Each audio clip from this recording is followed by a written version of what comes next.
Welcome to Beyond the Arc. I'm John Gonzalez, along with our NBA insider, Bill Ryder, and in studio, Ashley Nicole Moss. What's up, gang? We have another week of shows going on. Hello. Hey, guys. Happy Monday.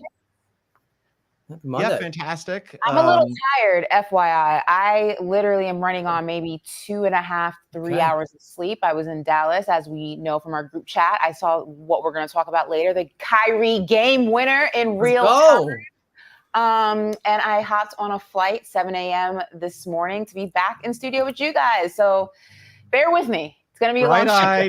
You're ready. You're a professional. As I mentioned, we started off the show last week and we did a whole week of shows. And this weekend, I had some friends from Philly come into town, and they're all big NBA heads, and they were asking me about how the show goes. And one of my guys was like, "Oh, okay, so you're doing the show with Bill, and then you're doing it with," and he was trying to get to Ashley's name, and he said, "Anna Taylor." And I was like, "I think you're thinking of Anya Taylor-Joy, who was in Queen's Gambit." But yes, close, pretty much the same. So Ashley Nicole Moss. You play chess, Ash? Are you a chess? Are you a chess? I'm not, but I love her. I loved her in that series. Yeah, I also, think her style is dope. She's, I believe, a Dior ambassador. So I'll take it. I will. I will take it. Not me, but shoot, could be. One day she'll be getting interviewed, and somebody will confuse her with Ashley Nicole Moss. But that's. I get confused for Ralph Fiennes. So that's a very similar. It happened. Yeah, Ash, don't make that look. Yeah, I'm all right. I can see it. We'll make it work. Once. All right. So I encourage everybody, wherever you're listening, to download and follow us. Leave us a 5-star review. Throw in a question. We might read it on an upcoming show. On this show, as Ashley mentioned, she was at Kyrie to see the game winner. We're going to talk about that in just a second. Later on, we're going to discuss the Lakers-Warriors officiating mess over the weekend. Absolute disaster. And don't look now, guys. The Clippers might be collapsing. But we absolutely have to start with the Kyrie circus shot. Mavs beat the Nugs in Dallas. Huge win. Luka came back 37 points. But Kyrie's buzzer beater was absolutely unbelievable. Basically double teamed. Threw one up, hook shot offhand with his left hand, not his dominant hand, his left hand, and beat the buzzer over Joker to win the game. Ash, you were there. What was that like? It was insane. My first Mavs game, it was a great game to be at, obviously. I mean, the finish was amazing. The game in general was going back and forth all game. Jokic is a giant. And I know that's like a weird thing to say because obviously you see him on TV, but there are just some people you see on TV and you're like, he's not that big, or he's bigger than I thought. Jokic is the latter. He's bigger than I thought. He's a freak of nature. Can I just say, like I said, my first Mavs game, great fan base. The arena is absolutely beautiful. It's so well lit. So if you're a girl and you're into taking selfies, that's the arena to do it in. It's incredible.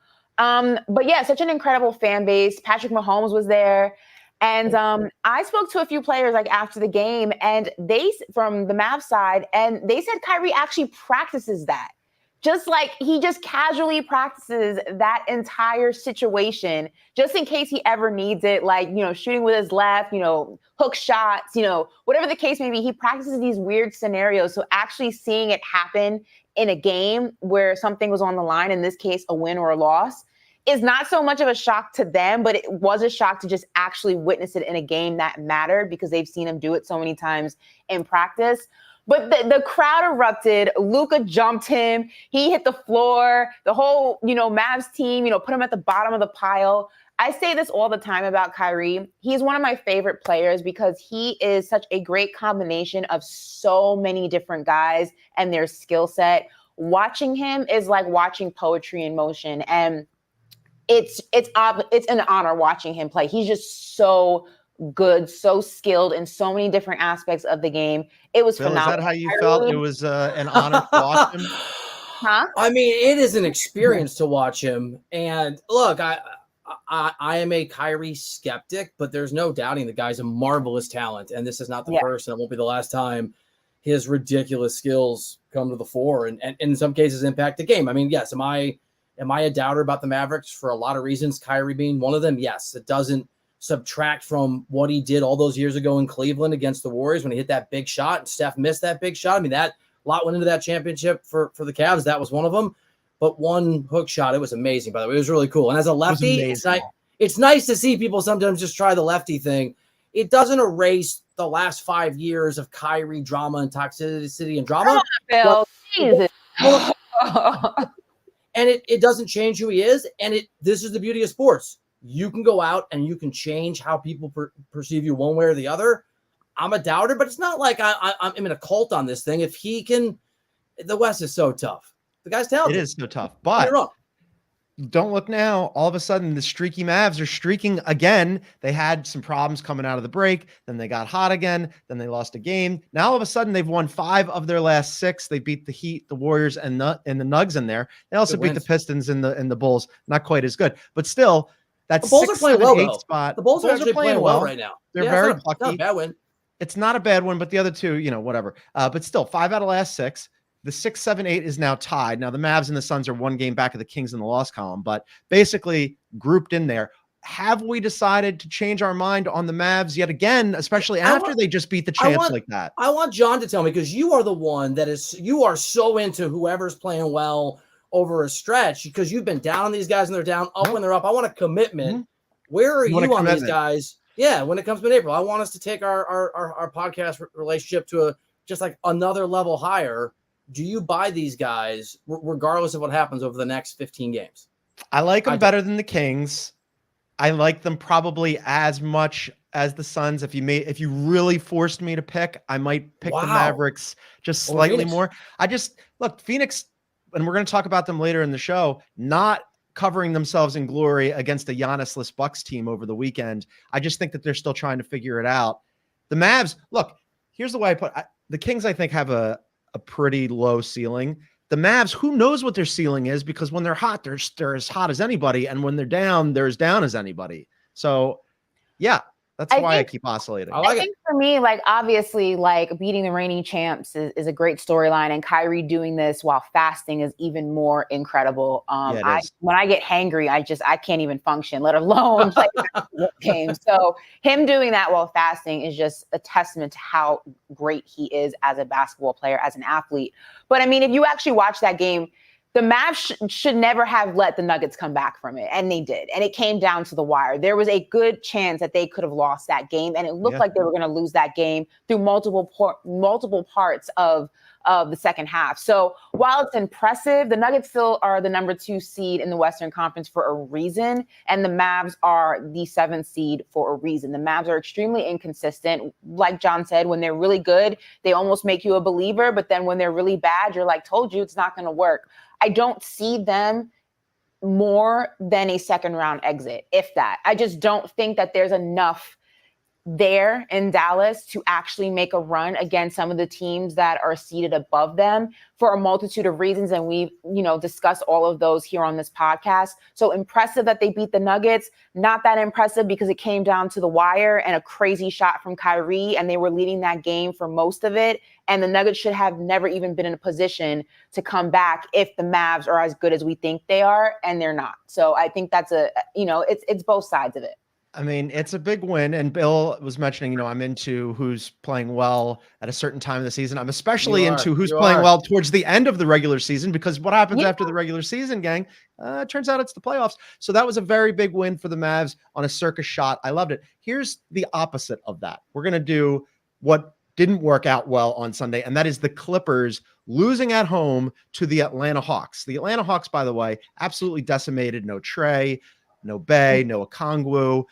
Garbage basketball team that they rolled absolutely awful basketball team that the Clippers lost to at home. For this, in the second half, there was an almost 10-minute stretch where the Clippers couldn't get a field goal, and they're at full strength right now, ostensibly, except they've lost 4 of their last 5. They're under 500 in their last 15. And then afterwards, I got to read some quotes for you, and we're going to play one at least. Danger time quotes. You had Kawhi saying, "It's between the ears with us," which is something you never want to hear, especially from your superstar. And Paul George, he had something to say that was even crazier.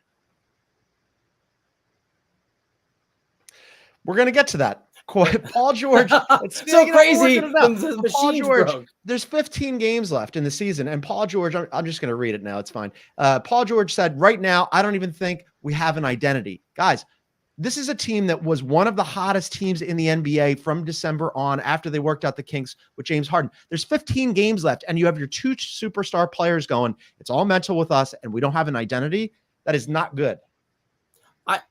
So you are right on this one. I think the reaction is there is justified fear of where the Clippers are. I will just say this in sort of defensive teams, it is the second season when you get to the playoffs, and there's plenty of teams that flip that switch.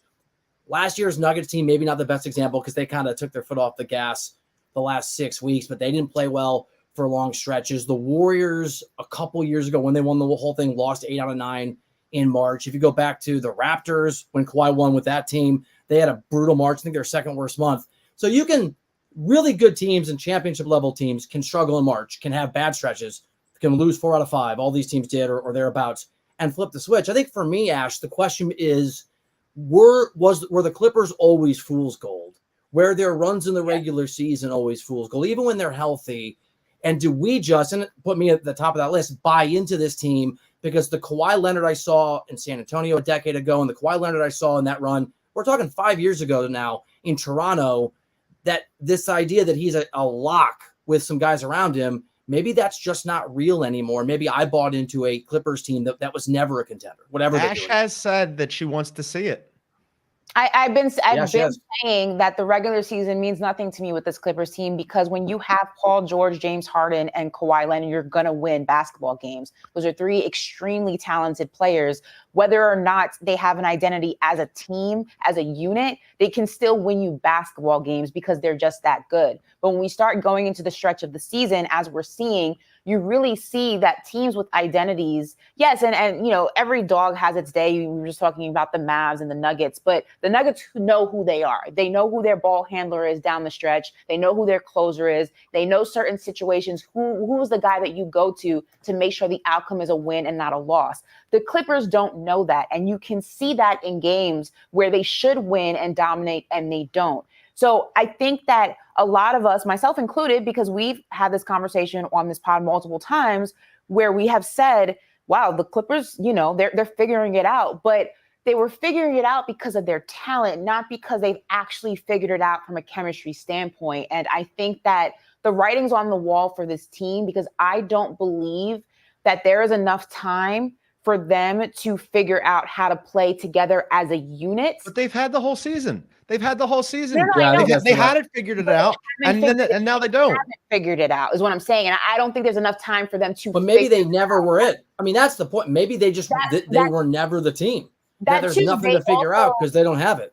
They also were riding the wave of being 3 really talented players individually who you take 3 talented players and you put them in a pickup game 3-on-3. The talented team 9 times out of 10 will win. They don't need to know how to play together. Just talent sometimes supersedes chemistry. But in the playoffs, that does not work. And we've seen that scenario. So if I'm the Clippers, I mean, I got to put this out there because I think we overreact some. I don't buy the Clippers. I'm skeptical. It could just be a bad stretch. That also just happens. It has been an incredibly bad stretch. I mean, they're under 500 over the last 15. Over that span, they've fallen to 26th in defensive rating. Now, the offense is still humming because, to Ashley's point, they do have talent there. But the defensive rating has been brutal. And when you look at the standings, now all of a sudden we're in this fascinating 4-5 race where the Pelicans have the tiebreaker. They're just 1 game back of the Clippers. And over that same stretch where the Clippers have been playing terribly in the last 15 games, oh yeah, the Pelicans playing incredible. 8th in offensive rating, 2nd in defensive rating. Supposedly, according to Wendy at ESPN, Zion's lost 25 pounds since the in-season tournament. Herb Jones is killing it. Trey Murphy's killing it. I think people overlook the Pelicans because 1 through 5, you look at their starters and you go, they're fine. But then you look at their bench, and their bench is just better than everybody else's bench. Mm-hmm. We haven't overlooked them because we've talked the Pelicans a lot on this podcast, and I think we're aligned. The resume you just gave, that is a team that can make a run all the way to the NBA Finals. And we just I think we talked about this a couple times last week. That we just overlooked them because there's so many good teams in the West. And Ash, kind of the whole, I've trusted in Zion before, and he's let me down, but maybe he's healthy and he's durable and he's legitimately going to play this entire season and postseason. I mean, I have, as crazy as it may sound to some people, I have more faith in the Pelicans than I do in the Clippers because the Clippers, yes, I hear what you're saying, Bill. It could just be a bad stretch. It's a bad stretch at a wrong time. And it's a bad stretch with 3 guys who are already a drastic question mark for a bunch of different reasons. So seeing this is not comforting if I'm a Clippers fan, all 12 of them.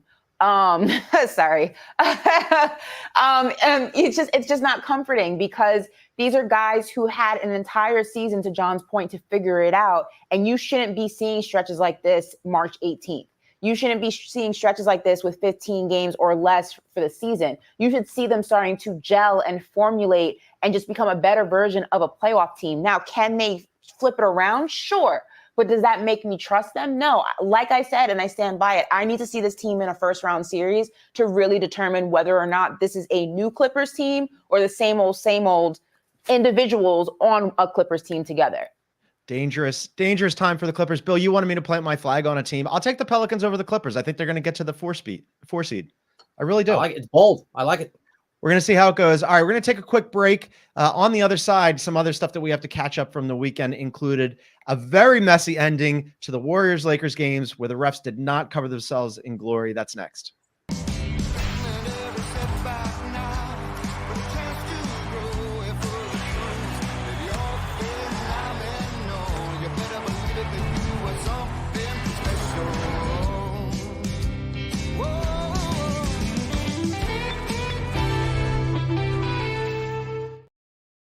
All right, welcome back to Beyond the Arc. I'm John Gonzalez along with Bill Ryder and Ashley Nicole Moss. We encourage everybody, if you're watching us, if you're listening to us, check us out on YouTube. And when you do, please subscribe, hit the like button, leave us a comment. You can see a little download QR code in the corner there. We're going to go live every Monday through Friday at 2 p.m. Eastern, so be sure to check us out. Over the weekend, very exciting game that people were anticipating. Steph Curry came back. It's the Warriors, the Lakers. They're jockeying for that 9-10 spot. And instead, the only thing that everybody was talking about was how the game ended.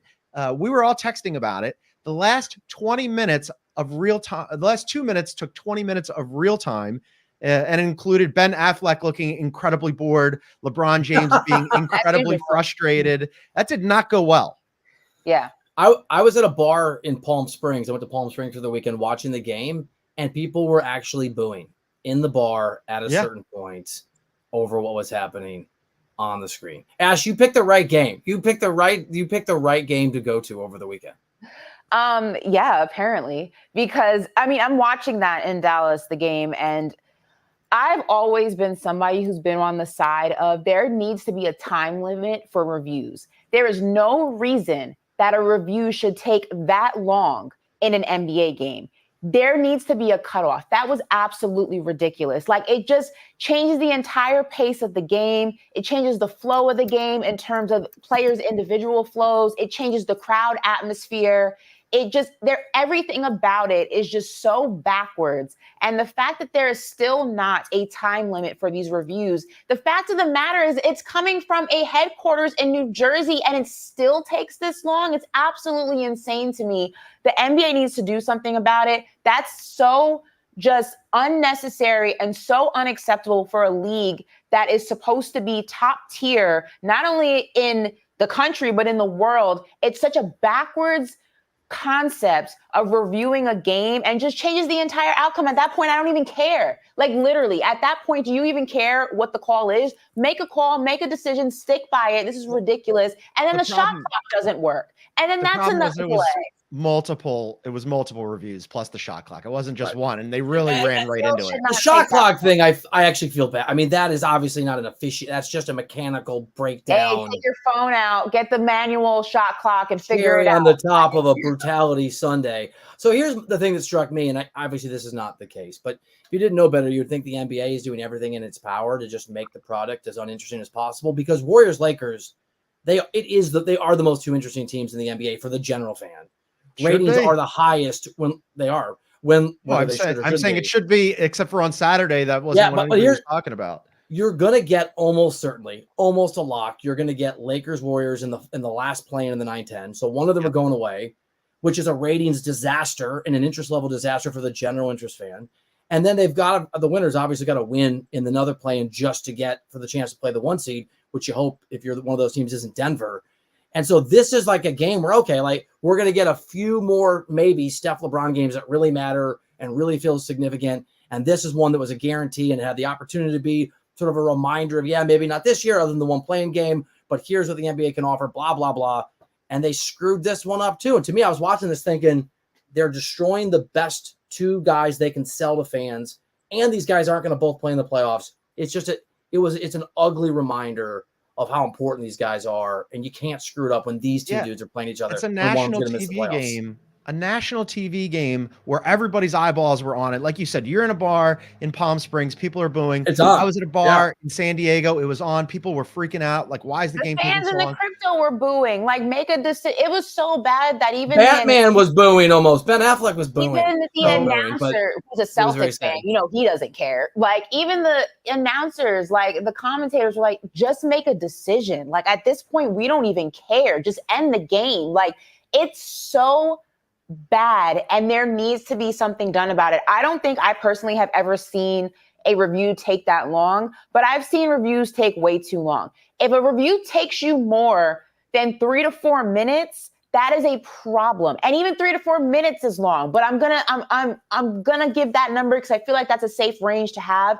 Anything more than that is just unacceptable. Figure out a way to review these things faster. Like, it should not take that long. It's insane. Yeah, so if for people who missed it, there were multiple reviews. First, there was Darvin Ham challenged an out-of-bounds call. And then during that, they went back and started looking at LeBron's three. The three. It wasn't a three because they said his heel was on the line. Now, so they're doing multiple things at once. And then once they restarted and they took the three away from LeBron, then they had on the very ensuing play, there was another review on a Draymond out-of-bounds play. So they had to recrank that. So all of these things together, plus 4 restarts on the shot clock, conspired to make it a 20-minute wait for the last 2 minutes of gameplay. An interesting component of that, when they went back, it wasn't even a challenge on the LeBron three. They just happened to be looking at something else, and they decided, okay, we're going to go back and look at it. Steve Kerr afterwards says he hates that rule, and I'm kind of with him. Like, this is part of what's slowing down the game, right? Because they're like, all right, well, we have the technology. We're trying to get everything absolutely right.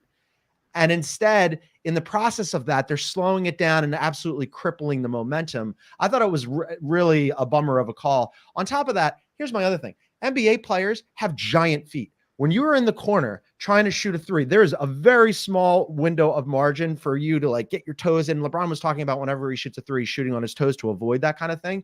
Why don't we just widen the court a smidge? Just a little bit.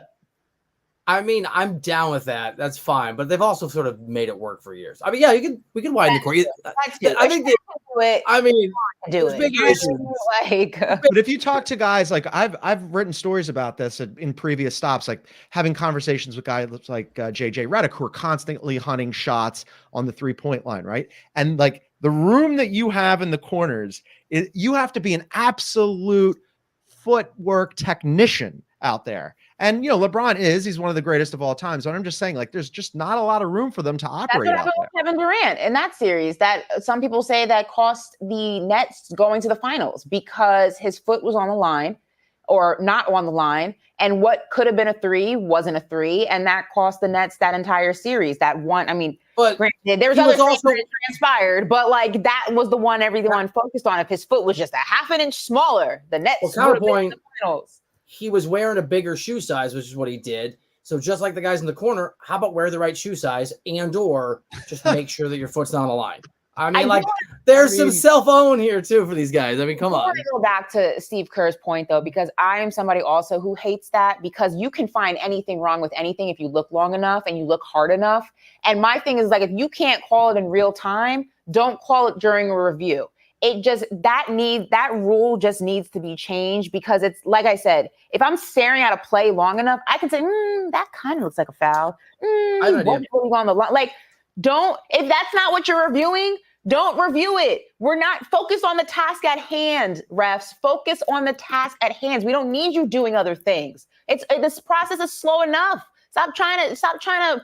This is what we're talking about with referees and the disdain that fans have for them because they have too much power to dictate the outcome of games. And this is a perfect example of that. You should not have the power to review something that's not even being reviewed. That is a problem. And I hate it. Steve Kerr, I am with you. John, if I sign your petition to widen the court, will you sign my petition to create a shot clock for the refs when they're reviewing stuff? They're under pressure. There's a shot clock going. Once it buzzes, both those petitions they got to make a decision. Yeah, I'm on board with all of All those right. things, especially because like so they restart the game 4 times to get the shot clock to work, and on the 4th time they were like, "Wait a minute, what if we're just the shot clock?" Right? And they had like the in-game announcer, just do the shot clock thing. But like as Ashley said, you could have pulled out your iPhone, you could have just screamed real loud about what the shot clock. At that point, we're in the last 2 minutes. Let's just keep it moving. But this brings me to my question about the refs. Right? They've been taking a lot of incoming heat over these last few weeks. Post All-Star break, there had been a massive conspiracy theory about whether the league had directed the referees to try to drop scoring. There had been a memo that ESPN obtained over the weekend saying basically that the league said that they didn't directly say this to the referees. It wasn't expertly outlined, but that they kind of encouraged them to keep players who are veering off course and trying to hunt fouls from doing so, right? So fouls dipped a little bit. Lower scoring. They told them to lower scoring. I mean, let's just cut through. Like they told them to as a result, scoring went down slightly. But between the way that the game has been officiated post All-Star game and the scoring dropping, and then what happened on Saturday, not great for the refs right now.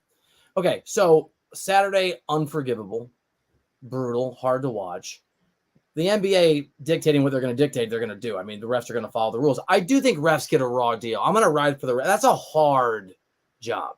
Ashley, that is a hard job. So I've never been an NBA ref, but I've been a soccer ref and I've been an umpire at a very casual fraternities in college. Wait, Ashley, you think that job's easy? I want to get a podcast where you go ref like a G League game for 12 minutes. That is a hard job. Then don't do the job. If you can't do it correctly, then don't do it. This is what annoys me about NBA. Every time Kyrie Irving makes a mistake and I bring it up, you're like, hater. But every time a ref makes a mistake, it's like, let's get him. Everybody makes mistakes on the court, including the refs, Ash. I'm not saying that they're not. I'm not saying they're not. If you want to be the nice person, you got to be nice to the refs too with the players. Let me be mean to everybody. I do not, and I will not, because I'll tell you why. I'm not expecting them to be perfect people. That would be insane. That would be asinine. It's unrealistic. But what I am saying is, one, they have too much power to determine the outcome of games. Also, second point is, a lot of the times they can't even agree on the call, which is what takes so long in the review. If you're not close to where the foul or the foul you think was committed, why do I have the ref on the other side of the court chiming in on something he didn't even see? Like, you have fouls being called by referees who aren't even in the spot where they occurred.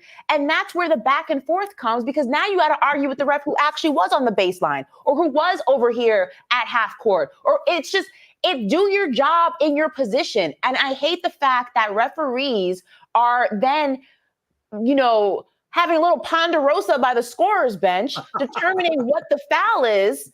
And half the time they're not even on the same page. And that's what takes so long. Then you got to send it up to New Jersey. They got to chime in. It's like, listen, do your job right, or get referees who can do it. I'm not saying they need to be perfect, but I'm saying there's far too many times where there are really bad calls being called by these referees.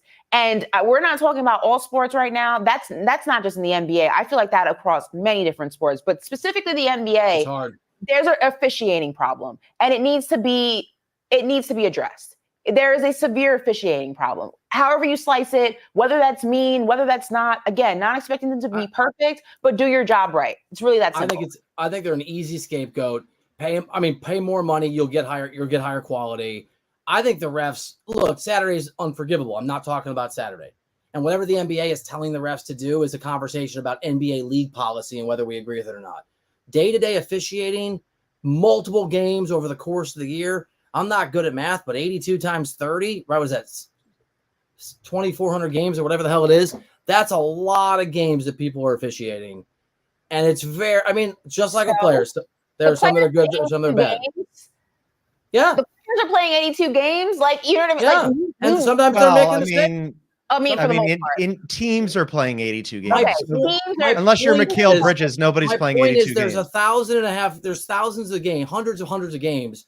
And they actually do a pretty good job considering that we're not talking the refs every single day. I'm gonna be the referee right now. I'm going to be the referee right now and put you two in your separate corners and reset this thing for a second, because I wanted to know the point of it.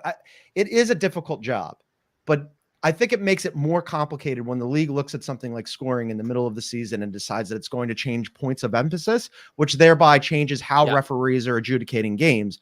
So that's something like, yeah, I mean, refs can only do so much, and then all of a sudden their bosses are going, hey, we kind of want you to do something different, something that you hadn't been doing earlier in the season, and now we're going to change it on the fly. And what does that look like?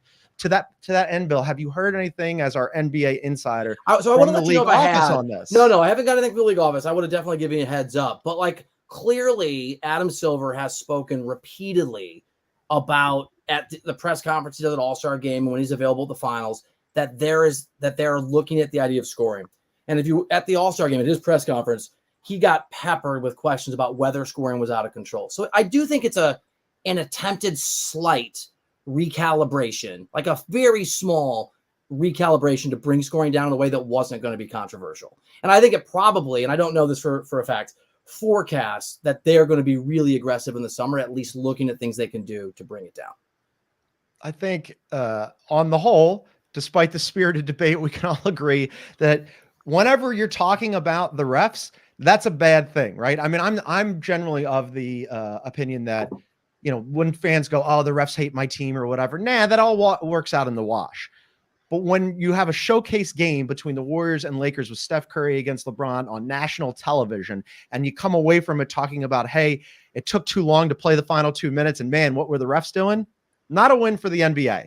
Yeah, I think we all agree on that. Absolutely. All right, we're going to take a quick break here. On the other side, we're going to take a quick look at the Bucks and the Suns over the weekend. Not a great outcome for the Suns. Pretty good outcome for the Bucks without Giannis, too. That's next. It's time for the madness. And CBS Sports HQ has your wall-to-wall NCAA tournament coverage. We got your game highlights, expert analysis, and insights all the way to the Final Four. Start and end your March Madness coverage with CBS Sports HQ. All right, welcome back to Beyond the Arc. Another big game from this weekend. We had the Bucks against the Suns. I was looking at this one going, man, you know, Bucks are home, but not looking good because you don't have Giannis. And the Suns had all three of their big three, and we've been like kind of hit or miss on this.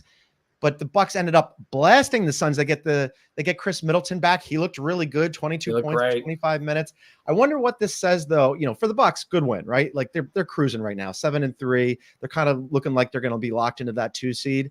The Suns, this is kind of what we've been discussing all season long. In the same way that the Mavs have been streaky, there have been just undying questions about this Suns team, even when they have all three guys out there. I think Ash has called this. Yeah, Ash, I'll let you go. You've said they have not, their big three had enough time together, and they looked out of rhythm, like you have the concern you've raised several times. Yeah, it's too late in the season to figure this out.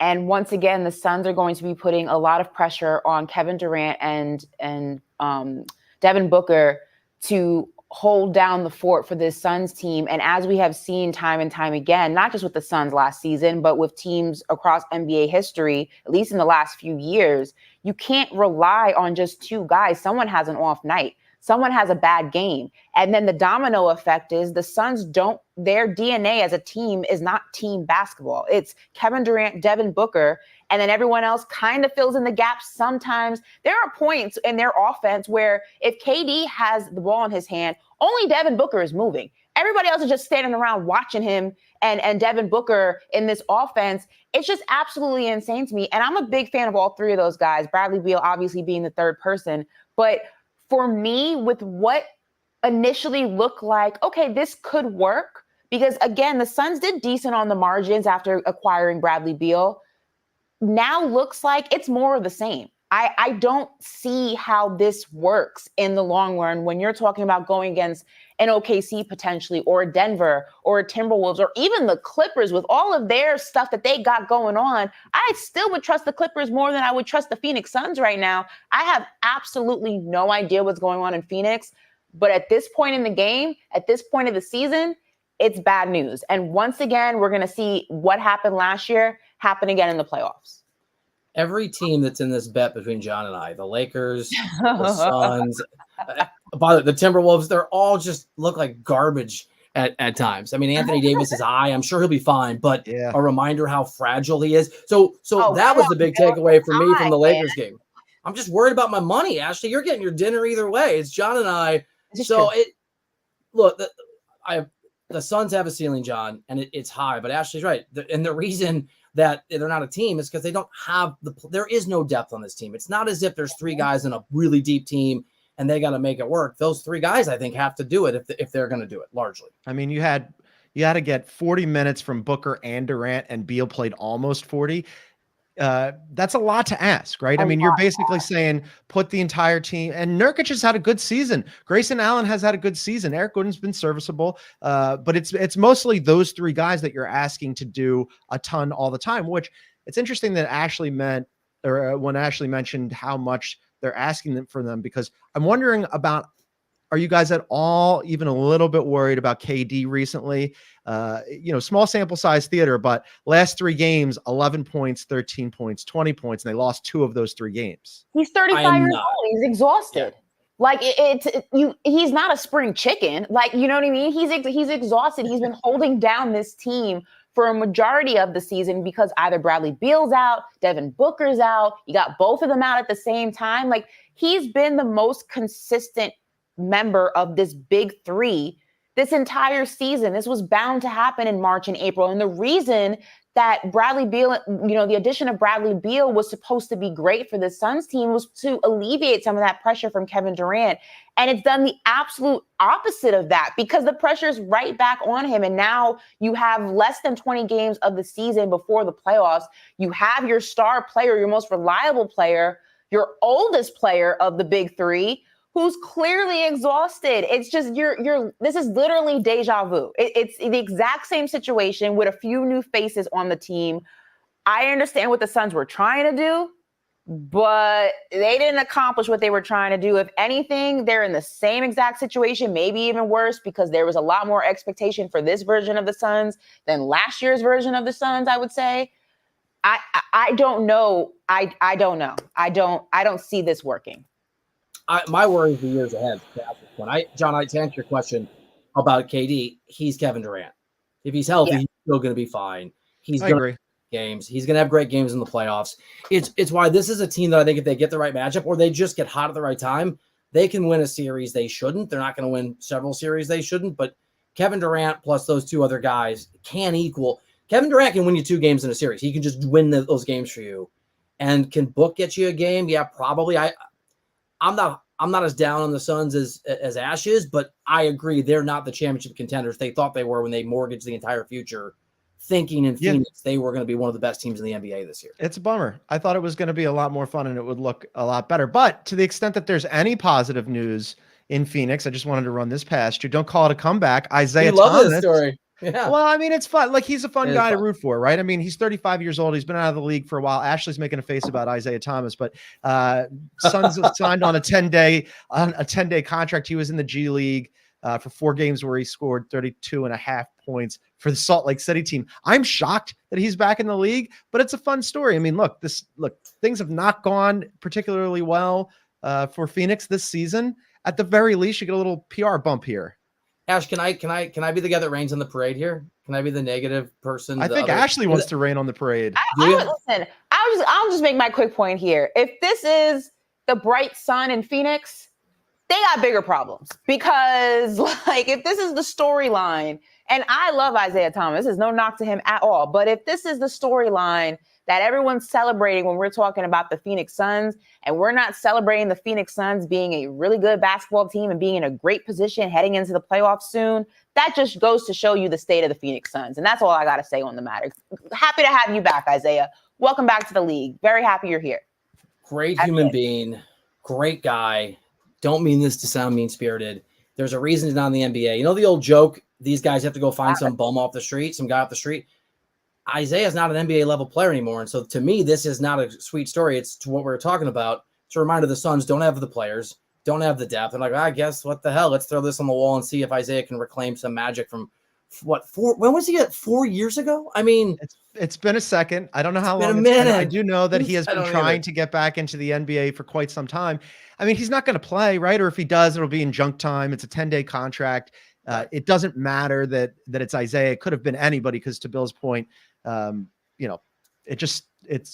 don't have enough players on the Suns. So they're going to grab somebody off of the discard pile, and that person just happens to be Isaiah, which, we all like Isaiah. So I wish him nothing but the best. And I hope he gets to extend that 10-day contract and stick around for a little bit. Apparently the last time he played was very poorly with the Lakers back in the 2021 season. Wow. So he last played well 5 or 6 years ago. It's been a minute. Yeah. I mean, a long time. God, yeah. After he washed out, when they moved him on from the Celtics, that was really the end of Isaiah Thomas. But a couple more days in the league, and I hope it goes well for him. All right. I want to wrap up with this, just because it's not really an update, but it is something that people were talking about this weekend. Embiid lifting weights. He's joining the team in practices, still not allowed to contact, but they're talking about no timetable yet, but it's potential possibility for him to return, end of the regular season, beginning of the playoffs. The Sixers have won 2 straight. They beat the Hornets. I guess beggars can't be choosers, really, because they've fallen into the 8th seed. But little glimmer maybe of hope on the championship horizon. Contenders, Ash. Here they come. It's ridiculous. John's celebratory season. He returns from the darkness of his injury and casts a light upon all of Philadelphia in a miracle run to the finals. I just think it's funny how John reacts. I just want, for the mental state, for the spiritual state of the city of Philadelphia, and the fans of the 76ers, I need y'all to let this go. You know what I mean? I just need you, for your own peace, to just what are we letting go? He's not coming back this year. It's over. All right. Whatever you thought was going to happen this season, he might. I don't know about that. You would be crazy to allow this man to come back to save an 8th seed. Come on, guys, you got it. This is your problem.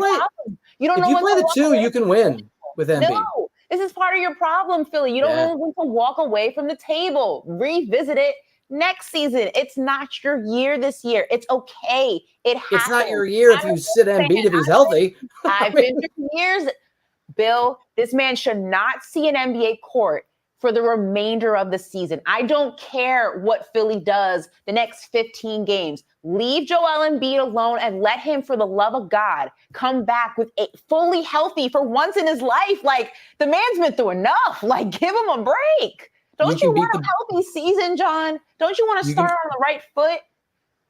You can beat the Bucks, and you can beat Cleveland if Embiid is healthy. You're part of the problem, Phil. I can't. You're part of the problem.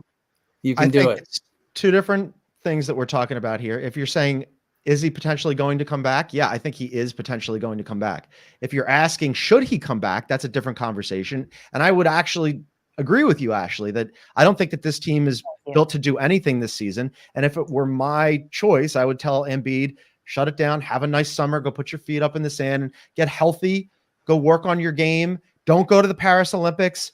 Don't do anything but work on your game and come back healthy and ready to rock for next season. But that's not the way that this looks like it's trending. The way it looks like it's trending right now is that they will bring him back. Now, we can agree or disagree on the folly of that. I'm just telling you the way the tea leaves look here is that he's going to end up coming back. Well, even if he doesn't play this season, he's definitely playing the Olympics. So you can take that out of your mind. Even if he doesn't play, he's playing. You don't want him in the Olympics. No, you want him in the right. So you want him in the playoffs, but you don't even want him in the Olympics. You're part of the problem. You are part of the problem. I'm trying to help John. I'm trying to put myself in a Sixers state of mind and be positive. John has put the Olympics weeks ago. He knows the reality of Philly. He's not delusional. He's not waking up. He's not waking up every day. This day is going to be different. We're going to jump. I'm trying to get him there. He knows. Don't fill his head with false hope. He knows John, I believe what the situation is. Don't do that to him. Positivity, John. Oh my head doesn't accept hope, false or otherwise anymore. So no danger of that. We'll see what happens with Embiid. We'll keep an eye out on it. But for today, for Monday's show, I think that's a good place for us to wrap up right now. Our NBA insider, Bill Ryder, Ashley Nicole Moss. We encourage all you guys to tell your friends about our show because we're going to keep doing it every day, Monday through Friday, throughout the rest of the regular season and the playoffs. Ashley and I will be back tomorrow on Tuesday, so be sure to check out that show. For now, for the 3 of us, thank you so much, everybody, for tuning in. We're back at it tomorrow.